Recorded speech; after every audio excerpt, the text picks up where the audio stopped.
যে দেশের সরকার প্রধান অবৈধভাবে অসাংবিধানিকভাবে মানুষ হত্যা, সাধারণ ছাত্র জনতা, পুলিশ হত্যা করে, গণতন্ত্রকে হত্যা করে ক্ষমতা দখল করে, সে নিজেই হচ্ছে জঙ্গি, সে নিজেই হচ্ছে উগ্র সাম্প্রদায়িক শক্তির প্রতিনিধি এবং সে কোনো দেশপ্রেমিক না, সে অর্থলোভী, ক্ষমতালোভী। এই ডক্টর ইউনূস তার পৃষ্ঠপোষকতায় আপনি আজকে আমরা মনে করি নমরুদ ফিরআউনের যুগেও এরকম কোন দুর্দর্শ ঘটনা, রহস্যক ঘটনা ঘটেনি যে কবর থেকে লাশ তুলে উল্লাস করে সেই লাশকে আবার পোড়ানো হচ্ছে, ছাই করে ফেলানো হচ্ছে। এটা তথাকথিত শান্তির পুরস্কার প্রাপ্ত ইউনূস সে বাংলাদেশটাকে, যে বাংলাদেশ ছিল শান্তির বাংলাদেশ, নিরাপদের বাংলাদেশ, বাসযোগ্য বাংলাদেশ, মুক্তিযুদ্ধের বাংলাদেশ, উন্নয়নের বাংলাদেশ, সমৃদ্ধির বাংলাদেশ, সেই বাংলাদেশটাকে আজকে মব সন্ত্রাসের নামে জঙ্গিদের উত্থান, জঙ্গিদের অভয়ারণ্যে তৈরি করেছে। আপনি যেটা বললেন শুধু লাশ না, আপনি দেখেছেন যে মানুষকে পিটিয়ে হত্যা করার পর তারপর তাকে পাথর মেরে তার শরীরে পাথর নিক্ষেপ, লাশের উপর পাথর নিক্ষেপ করা হচ্ছে। অর্থাৎ বাংলাদেশে এখন জঙ্গলি শাসন চলছে, বাংলাদেশে জঙ্গলি শাসন চলছে। এবং আপনি যেটা বললেন যে আওয়ামী লীগ কোথায় রেখে আসলো, আওয়ামী লীগ দেশটাকে জননেত্রী শেখ হাসিনা বঙ্গবন্ধুর তনয়া, তিনি এই সকল ষড়যন্ত্রকে মোকাবেলা করে, সকল অপশক্তিকে মোকাবেলা করে সাংবিধানিকভাবে প্রধানমন্ত্রী হয়ে জনগণের রায় নিয়ে দেশটাকে মানুষের জন্য বাসযোগ্য করে তুলেছিলেন। দেশের স্থিতিশীল অবস্থা ছিল, দেশের মানুষের অন্ন, বস্ত্র, বাসস্থান, চিকিৎসা, লেখাপড়ার নিশ্চয়তার লক্ষ্যে জননেত্রী শেখ হাসিনা সবসময় কাজ করেছেন, মানুষের কথা ভেবেছেন, মানুষের কথা চিন্তা করেছেন এবং বাংলাদেশকে উন্নয়নশীল দেশে রূপান্তরিত করেছেন। নিজের ভাগ্যের পরিবর্তনের কথা ভাবেননি। আর আজকে যিনি অবৈধভাবে অসাংবিধানিকভাবে প্রধান উপদেষ্টা হয়েছেন, তিনি কি করছেন? তিনি তার পরিচালিত কোম্পানি থেকে সরকারের যে ট্যাক্স পাওনা, সেই ট্যাক্স কখনো পরিশোধ করেন নাই। ট্যাক্স ফাঁকি দিয়েছে, লাভের অংশ বিদেশে পাচার করেছে, নিজের ভাগ্য করেছে। আয়কর ফাঁকির মামলায় ডক্টর মোহাম্মদ ইউনূসের বিরুদ্ধে আপনার কর ফাঁকির মামলা হয়েছে। 6 আগস্ট 2024 সালের 666 কোটি টাকা কর ফাঁকির অভিযোগ কোর্ট কর্তৃক মামলা রায় দেওয়ার দিন ধার্য করা হয়েছিল। দুর্নীতি দমন কমিশন কর্তৃক দায়ের করা 5টা দুর্নীতির মামলার কার্যক্রম চলমান ছিল। রিট এবং রেফারেন্সের মামলা ছিল 38টি। জড়িত আয়কর ফাঁকির মামলা 1,011,47,112 টাকা। অসাংবিধানিকভাবে এই ইউনূস অবৈধভাবে সংবিধানকে পায়ের তলায় পিষ্ট করে জঙ্গি, জামাত, শিবির, পাকিস্তানিদের সহযোগিতায় ক্ষমতা দখল করে সেই রিট মামলা প্রত্যাহার করে নিয়েছেন। প্রথমেই ডক্টর ইউনূসের কাছে সরকারের পাওনা গ্রামীণ কল্যাণ থেকে 671 কোটি 11,76,312 কোটি টাকা, 312 টাকা। গ্রামের টেলিকম ট্রাস্ট থেকে 209 কোটি 98,97,738 টাকা।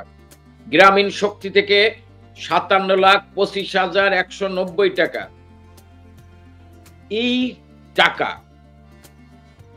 ডক্টর ইউনূস আর তার নামে যে রেফারেন্স মামলা ছিল গ্রামীণ কল্যাণে ছিল ১৬৯,৬৭,৯৫,৩২৬ কোটি টাকা পাওনা ছিল তার কাছে। গ্রামীণ টেলিকম থেকে ৩০,৩৬৭,৬৭ টাকা পাওনা ছিল তার কাছে।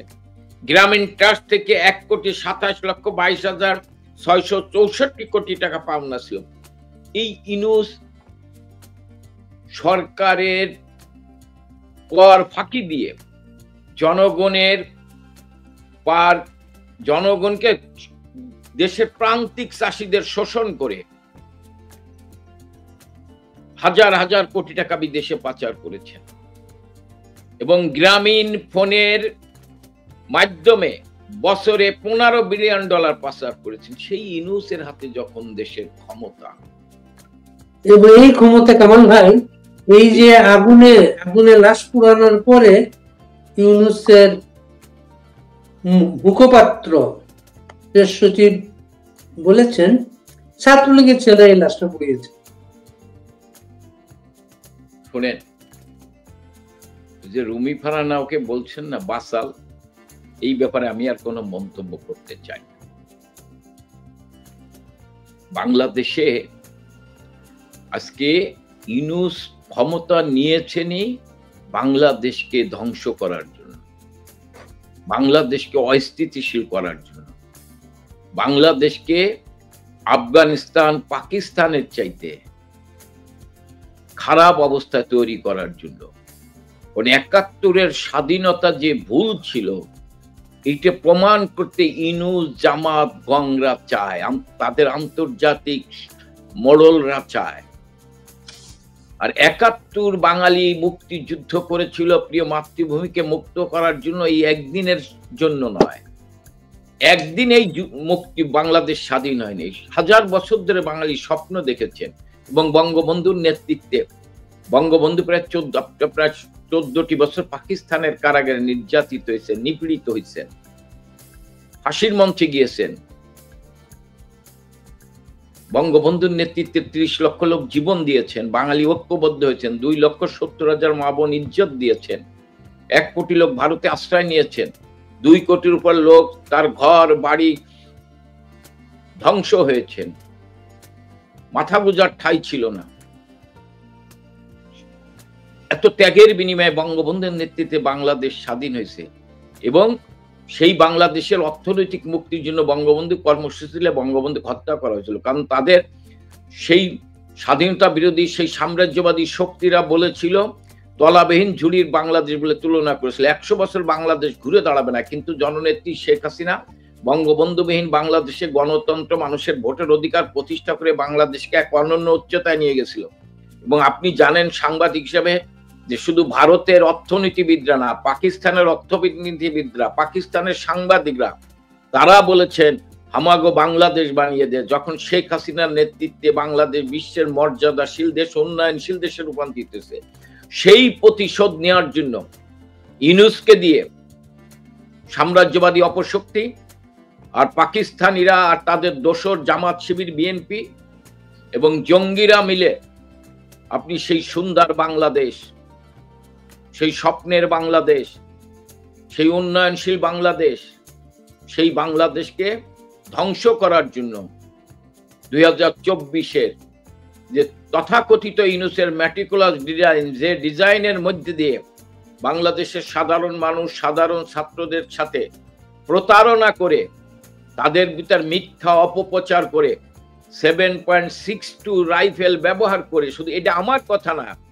আজকে সরকারের একজন উপদেষ্টা ব্রিগেডিয়ার শাকাত সাহেব বলেছেন, শুধু তাই নয়, যে স্পাইনাল রাইফেল ব্যবহার করে কিভাবে মানুষ ভাই একটা বছর ধরে আপনারা নাই, একটা বছর ধরে পার্থক্যগুলো মানুষ দেখছে, এটা ঠিক, এবং সব কিছুতে সারাক্ষণ আপনারা নাই, কিন্তু আপনাদের ভয়টা টানিয়ে বেড়াচ্ছে তাদেরকে।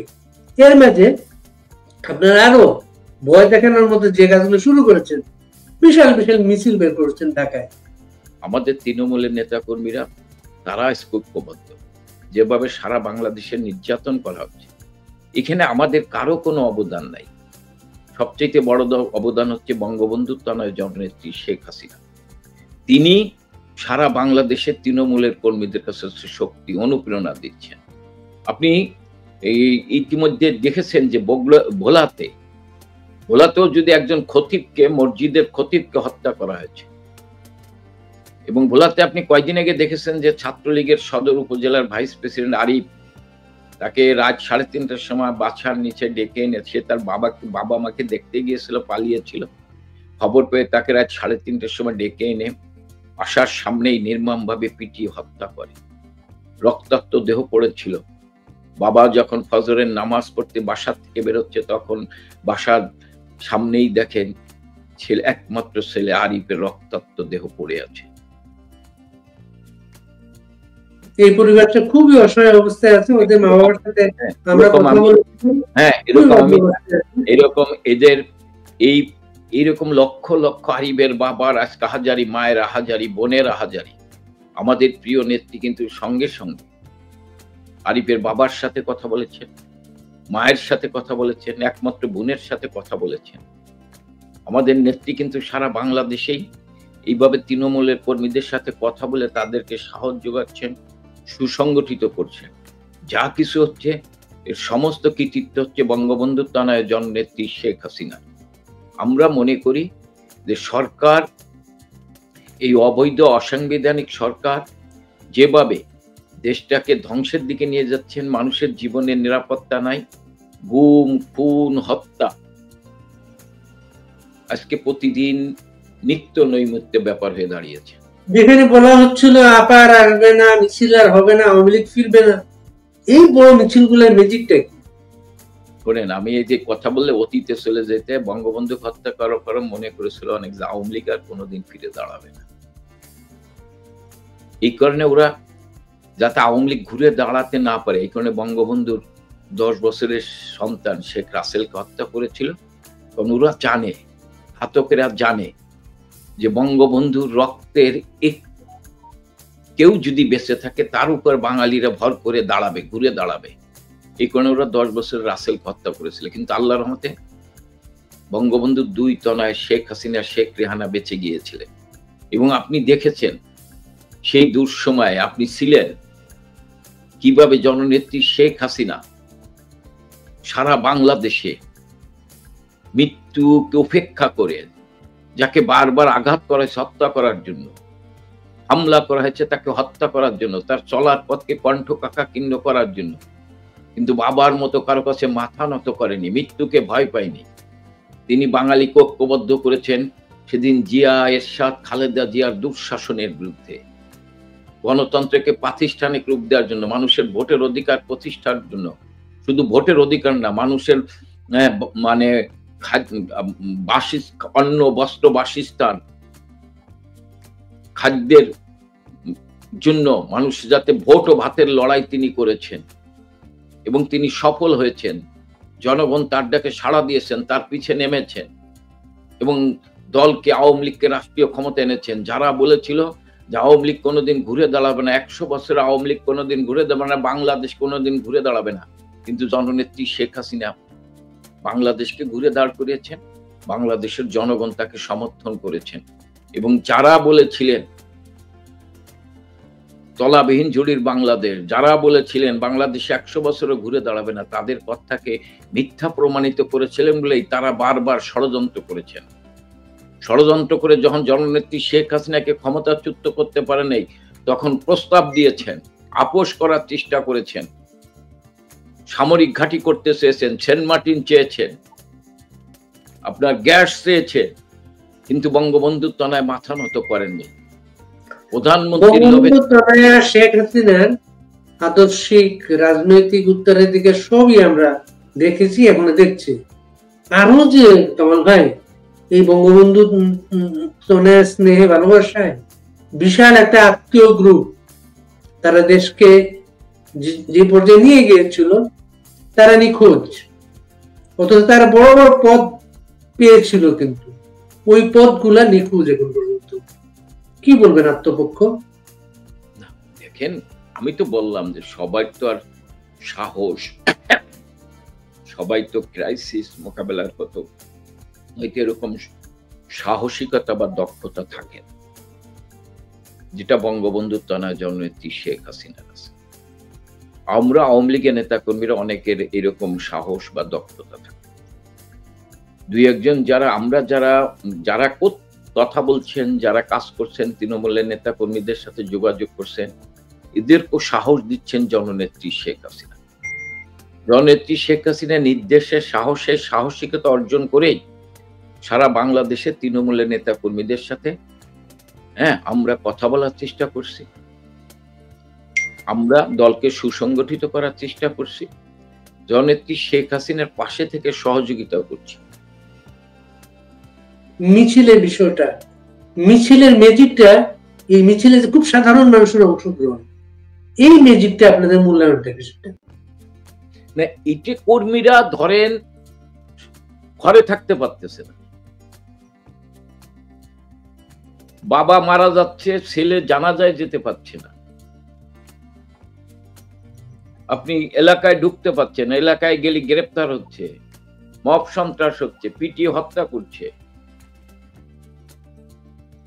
এবং আমরা মনে করি, কর্মীরা মনে করছেন নেত্রী তাদের সাথে কথা বলছেন, কর্মীরা মনে করছেন এই সরকার যতদিন অবৈধভাবে অসাংবিধানিকভাবে ক্ষমতা দখল করে থাকবে, জগদ্দল পাথরের মতো এই জাতির পর চেপে বসে থাকবে, ততদিন পর্যন্ত বাংলাদেশের মানুষের মুক্তি নাই, এবং এ থাকলে ৭১কে মুছে ফেলবে। এই কারণে সবার পিঠ দেয়ালে ঠেকে গিয়েছেন। আমরা মনে করি প্রশাসন যদি নিরপেক্ষ থাকতো, সেনাবাহিনী যদি নিরপেক্ষ থাকতো, পুলিশ যদি নিরপেক্ষ থাকতো, ঢাকার শহর না সারা বাংলাদেশ হতো জয় বাংলার শহর, মুক্তিযুদ্ধের বাংলাদেশ, ৭১-এর স্লোগানে মুখরিত হতো ঢাকার শহর। কারণ আওয়ামী লীগের নেতা কর্মীরা, ছাত্রলীগ, যুবলীগ, মুক্তিযুদ্ধের পক্ষের মানুষ মৃত্যুকে ভয় পায় না দেশের জন্য, কারণ তারা সত্যের পক্ষে, তারা ন্যায়ের পক্ষে, তারা গণতন্ত্রের পক্ষে। এই কারণে তারা মৃত্যুকে ভয় পায় না। এই কারণে কোন শক্তি দেশটাকে ধ্বংসের দ্বার প্রান্তে নিয়ে যাবে, কোন শক্তি দেশটার ৭১কে মুছে ফেলার চেষ্টা করবে আর আওয়ামী লীগের নেতা কর্মীরা চুপ করে বসে থাকবে, এটা হতে পারে না। তাই আওয়ামী লীগের নেতা কর্মীরা, তৃণমূলের কর্মীরা আমার কথা নয়, তাদের নিজেদের বিবেকের তাড়নায়, তাদের রাজনৈতিক চেতনার জায়গায় দাঁড়িয়ে তারা এই শত প্রতিকূলতার মধ্যে দিয়ে, নির্যাতনের মধ্যে দিয়েও তারা চেষ্টা করছেন ঘুরে দাঁড়ানোর জন্য, মিছিল করার জন্য, এই সরকারকে জানান দেওয়ার জন্য।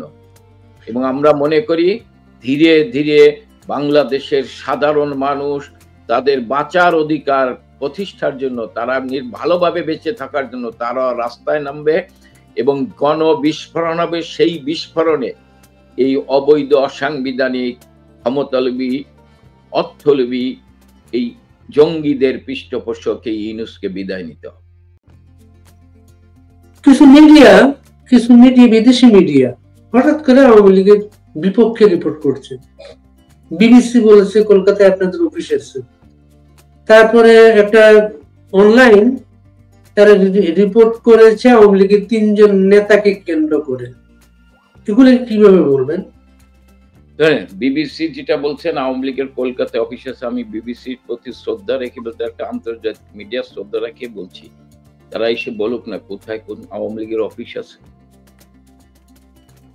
এখন ধরেন বাংলাদেশের সাথেই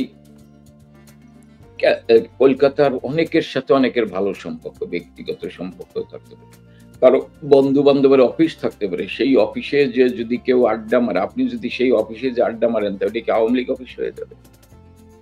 যারা এই ভারতে আশ্রয় নিচ্ছে অনেকেই তো কোনো না কোনো কারো বন্ধু বান্ধবের বাসা হয়তো সময় কাটানো, আড্ডা মারতে। আমি তো আপনারে বলেছি যে হ্যাঁ, আওয়ামী লীগের কোনো অফিস নেই।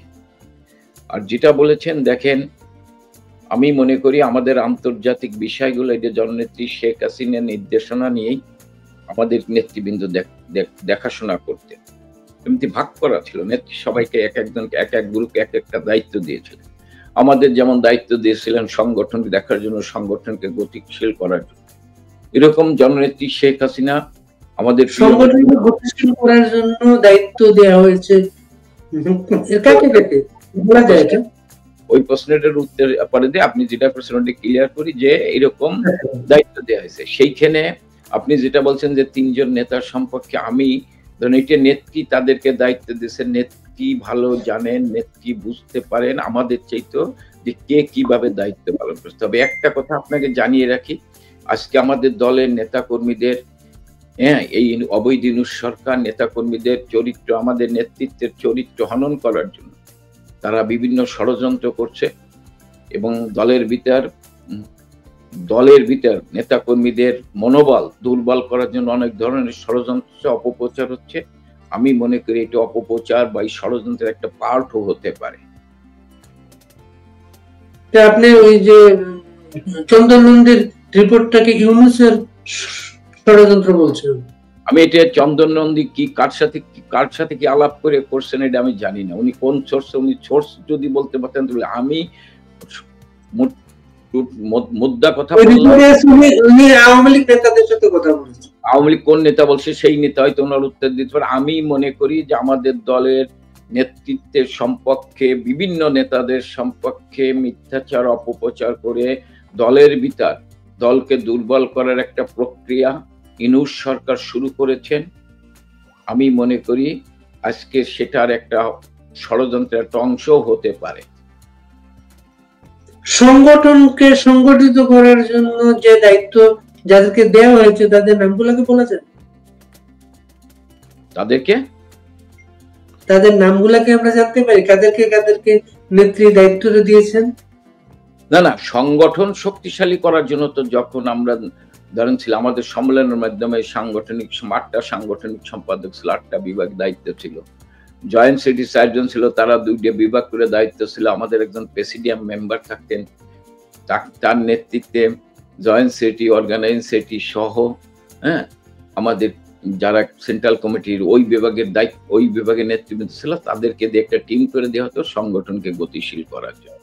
এটা তো নির্ধারিত। এখন কি আলাদা করে দায়িত্ব দেওয়া হচ্ছে? এখন ধরেন আমরা যারা যোগাযোগ করে সারা দেশেই আমরা নেতা কর্মীদের সাথে যোগাযোগ করার চেষ্টা করছি, খোঁজ খবর রাখার চেষ্টা করছি। অনেকে পাই না। এটা আমাদের নেত্রী যেভাবে গাইডলাইন দিচ্ছে ফোনের মাধ্যমে আমরা ওইভাবে করার চেষ্টা করছি।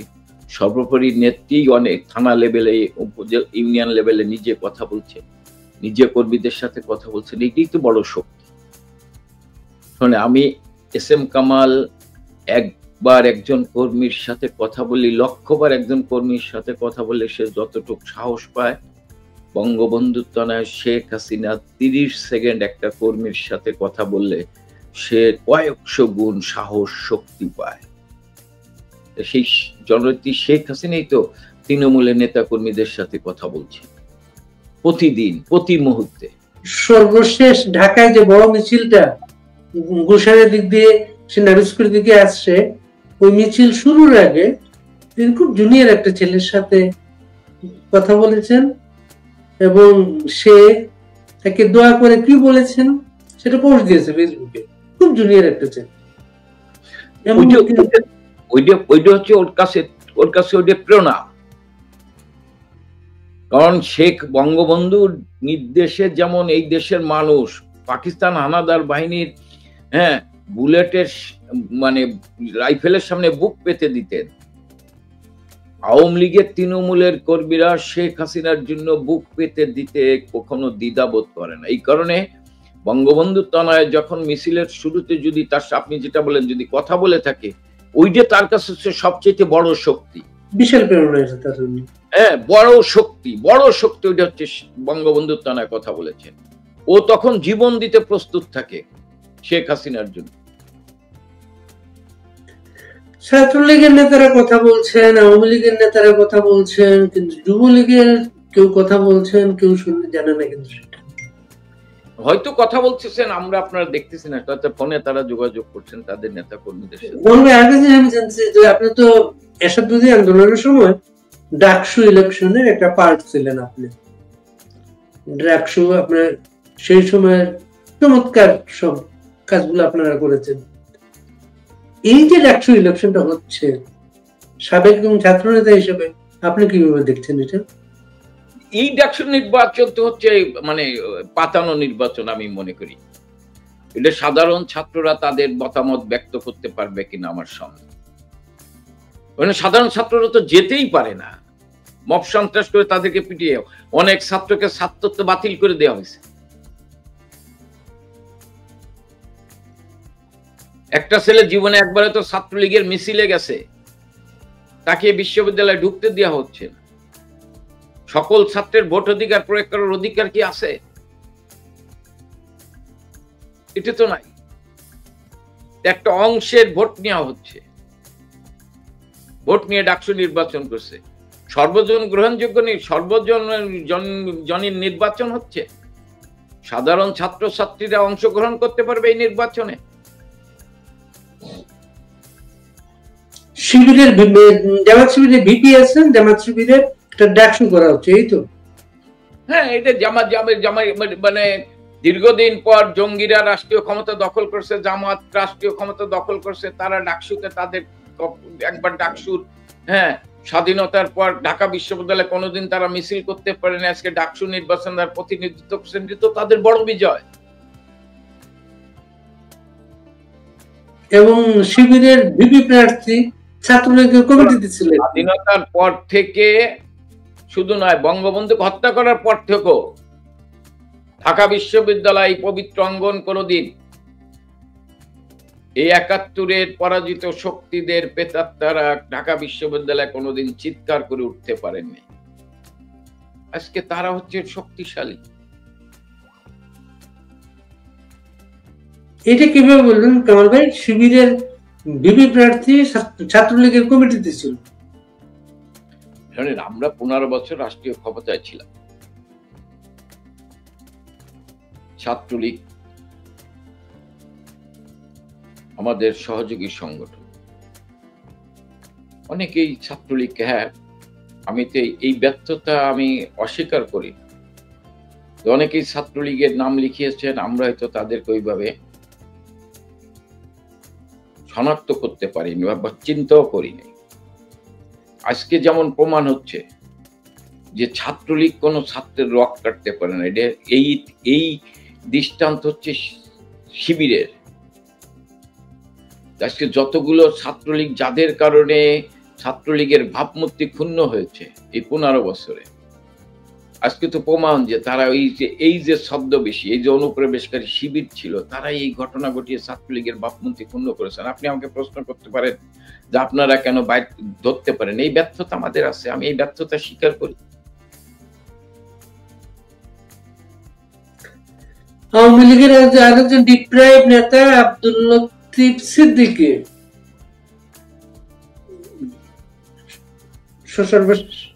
কারাগারে গেলেন, মাথা উঁচু করে গেলেন, কোন জায়গায় আপোষ করেন নাই।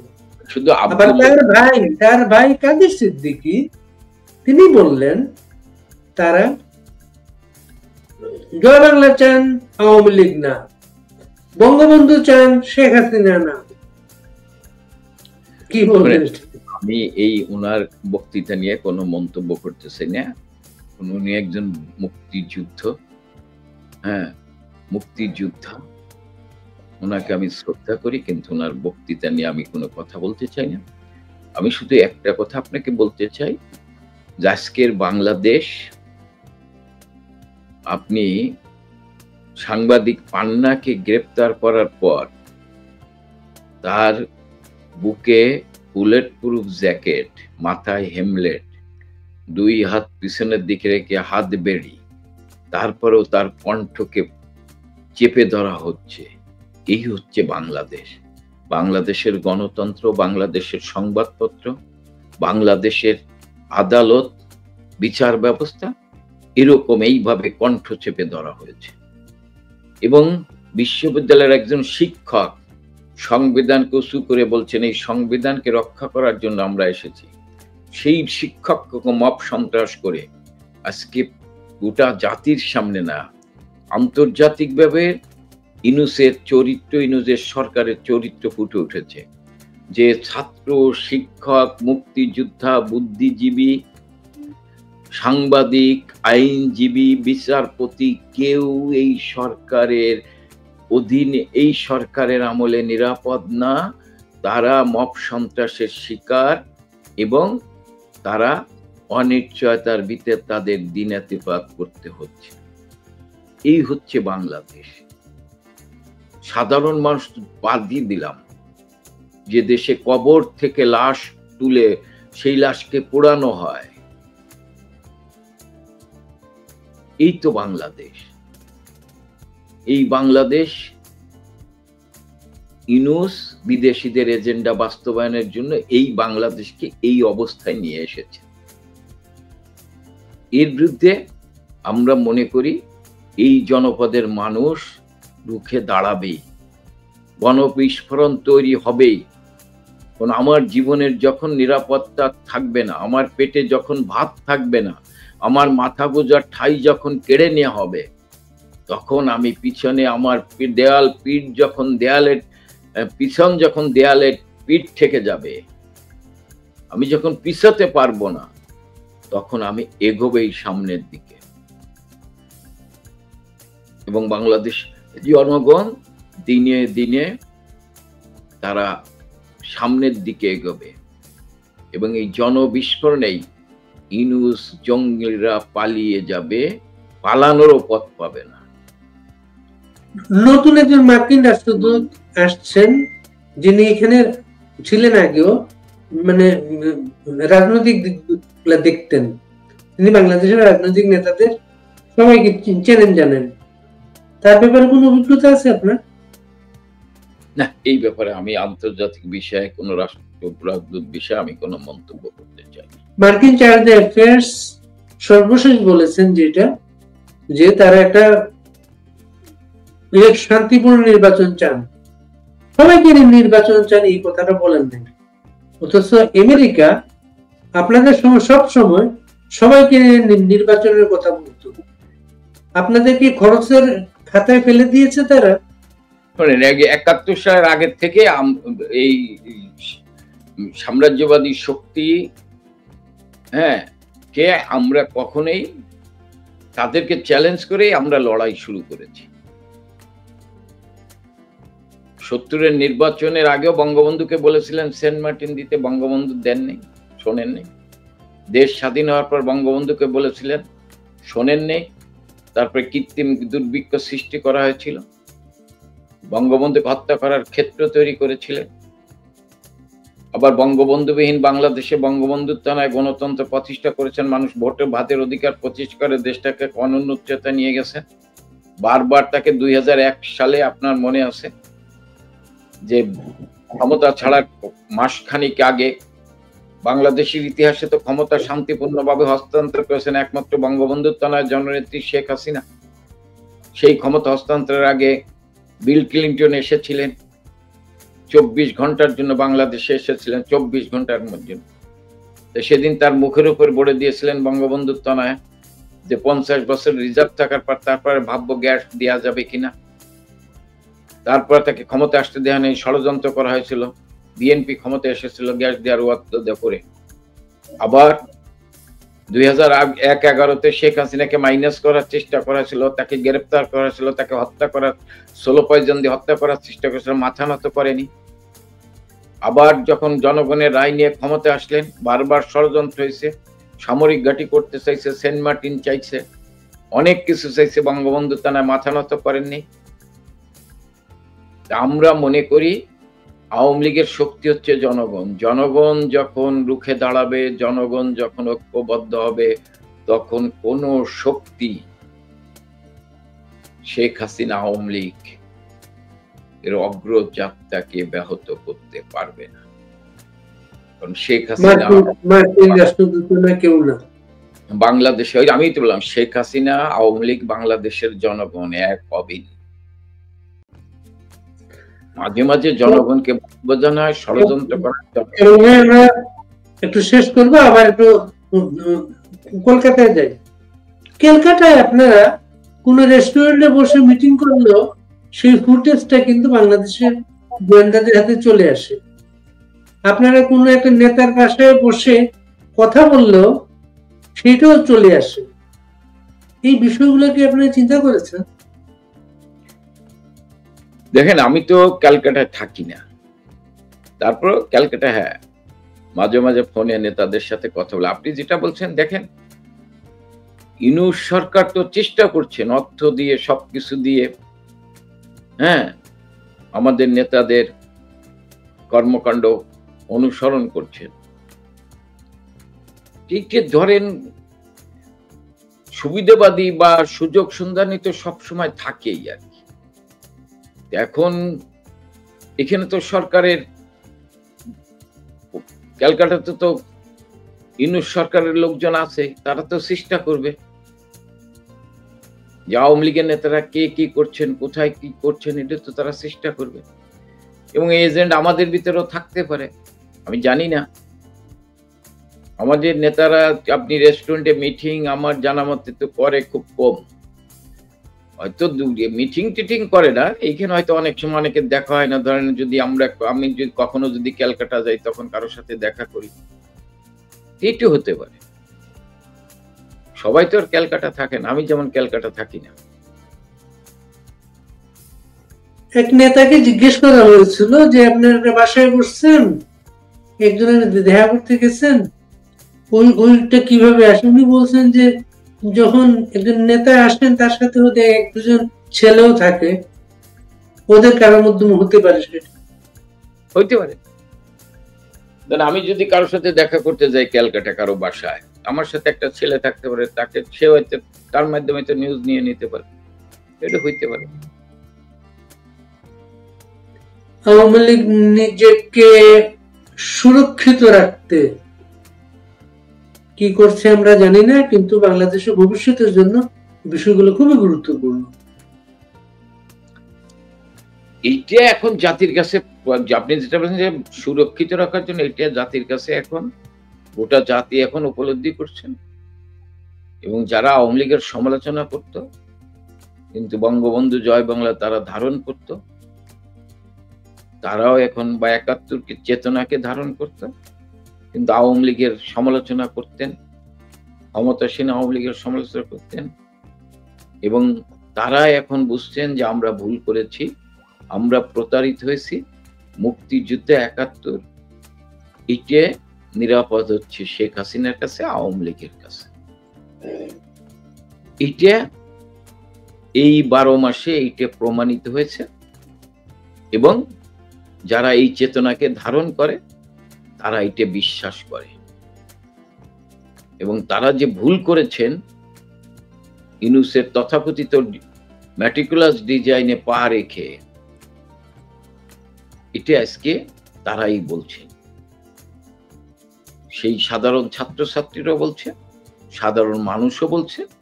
এবং যে সমস্ত বিশিষ্ট জনেরা সেই সময়ে এই সাধারণ ছাত্রদের সাথে বা এই তথাকথিত এই জুলাই আন্দোলনের সাথে একাত্মতা ঘোষণা করেছিলেন, তারাও বলছেন, তাদের কথা আপনারা এখন উপলব্ধি করছেন, শুনছেন। আমি মনে করি বাংলাদেশ, আমি মনে করি না, বাংলাদেশের মানুষ মনে করে যে বাংলাদেশ হচ্ছে বঙ্গবন্ধু তনয়া শেখ হাসিনার হাতেই নিরাপদ। বাংলাদেশের মানুষ বঙ্গবন্ধু তনয়া শেখ হাসিনার কাছেই নিরাপদ। বাংলাদেশ, বাংলাদেশের মানুষ এর নিরাপদের জায়গা হচ্ছে শেখ হাসিনা। এবং সরকারের লোকেরা একটা ভীতিতে পড়ে গেছে, কারণ বিভিন্ন ভাবে কিছু নিউজ এসেছিল শেখ হাসিনা এখানে চলে আসতে চান, শেখ হাসিনা চলে আসতে পারেন, একটা ভীতি তৈরি হয়ে গেছে। স্বরাষ্ট্র উপদেষ্টা বলেছেন সর্বশেষ কেউ আসলে তার জায়গা হবে জেলখানা, আর দ্রুত একটা ফাঁসি দেওয়ার জন্য আইজিপির মাধ্যমে, রাজসাক্ষীর মাধ্যমে দ্রুত কিছু করা হচ্ছে। ধরেন সবার ভয় তো, সবার আতঙ্ক তো শেখ হাসিনা। যারা বাংলাদেশে বিশ্বাস করে না, যারা মুক্তিযুদ্ধের চেতনায় বিশ্বাস করে না, যারা বাংলাদেশের মানুষের মুক্তির কথা চিন্তা করে না, যারা দেশটাকে লুটপাট করে খেতে চায়, যারা দেশটাকে বিদেশিদের কাছে বন্ধক রাখতে চায়, যারা দেশের অস্তিত্বকে বিপন্ন করতে চায়, তাদের কাছে আতঙ্ক হচ্ছে শেখ হাসিনা। কারণ শেখ হাসিনাকে দেশটাকে মর্যাদাশীল দেশ করেছেন। শেখ হাসিনা মানুষের অন্ন, বস্ত্র, বাসস্থান, চিকিৎসা, লেখাপড়ার ব্যবস্থা করেছেন। শেখ হাসিনার আমলে মানুষের নিরাপত্তা ছিল। শেখ হাসিনার আমলে কেউ যদি হত্যা করে থাকে, সেই হত্যাকারীর বিচার হয়েছে। এইভাবে মব সন্ত্রাস হয় নাই, এভাবে আদালতে মব সন্ত্রাস হয় নাই, এবার আইনজীবীদের একসাথে 42 জন আইনজীবীকে গ্রেপ্তার করে তার পায়ে হাতে বেড়ি পরিয়ে তাকে জেলখানায় নিয়ে যাওয়া হয়নি। শেখ হাসিনার আমলে কোনো মুক্তিযুদ্ধের গলায় জুতার মালা দেওয়া হয়নি। শেখ হাসিনার আমলে কোনো সাংবাদিককে বুকে বুলেট প্রুফ জ্যাকেট, মাথায় হ্যামলেট, 2 হাত পিছনে বেঁধে, পিঠ মোড়াতে বেঁধে তার কথা বলতে গেলে তার কণ্ঠকে চেপে ধরা হচ্ছে, এটা শেখ হাসিনার আমলে হয়নি। এই কারণেই মানুষ মনে করে ওরা শেখ হাসিনা তাদের আস্থার ঠিকানা, আর যারা এই কাজগুলো করেছেন তাদের কাছে আতঙ্ক হচ্ছে শেখ হাসিনা। সবাই শুনে শেখ হাসিনাই ফিরে আসতে চান, আপনারা ফিরে আসতে চান, এটা কেউ শুনে না। যেখানে শেখ হাসিনা, সেখানে এস.এম. কামাল কোনো মুখ্য বিষয় না, এটি খুব সামান্য বিষয়। এস.এম. কামাল চলে গেলে এস.এম. কামাল আসবে, কিন্তু শেখ হাসিনা না থাকলে বাংলাদেশ থাকবে না। এস.এম. কামাল আওয়ামী লীগে না থাকলে আরেকজন এস.এম. কামাল তৈরি হবে, কিন্তু শেখ হাসিনা না থাকলে আওয়ামী লীগ থাকবে না, বাংলাদেশ থাকবে না। বাংলাদেশের জন্য এখন প্রয়োজন হচ্ছে বঙ্গবন্ধুর তনয় শেখ হাসিনা সুস্থ থাকা, ভালো থাকা।